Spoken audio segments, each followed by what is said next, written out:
Parliament அவர். அப்போ அதுக்கடுத்து பார்த்தீங்கன்னா கமலஹாசன் யார்? ஒரு மக்கள் நீதி மையத்தோட தலைவர், ஒரு கட்சியோட தலைவர். அவர் என்ன ஆகுறாரு? எம்பி ஆகுறாரு. யார் மூலமாக எம்பியாக வந்தார்? திமுக மூலமாக எம்பியாக வந்தார். இப்போ இவங்களுக்கு எல்லாமே அரசியல் பின்புலம் இருக்குது. 3 பேர்த்துக்குமே அரசியல் பின்புலமும் பதவியோ இல்லாத ஒரே ஆள் யாருன்னு கேட்டிங்கன்னா ரஜினிகாந்த் மட்டும்தான். இவங்களுக்கு அவர் எம்பியோ ஒரு எம்எல்ஏோ ஒரு அமைச்சரோ இல்லை எந்த பதவியும் இல்லாதவர். ஆனால் அவருக்குன்னு ஒரு சக்தி இருக்குது.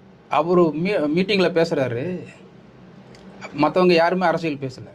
இன்க்ளூடிங் டிஎம்கே லீடர் தலைவர் ஸ்டாலின் கூட அரசியல் பேசலை. இளையராஜா பற்றி புகழ்ந்து மட்டும்தான் பேசினார். ஆனால் அங்கே அரசியல் பேசின ஒரே ஆள் வந்து ரஜினிகாந்த் தான். அதுதான் 2026 நடக்க போகிற எலெக்ஷனில் எதிரிகளை இன்முகத்தோடு வரவேற்கும் அப்படி தான் ஆரம்பிக்கிறார் தலைவர் மு.க. ஸ்டாலின் அவர்களே, முதல்வரே, அப்படின்னு தான் ஆரம்பிக்கிறார்.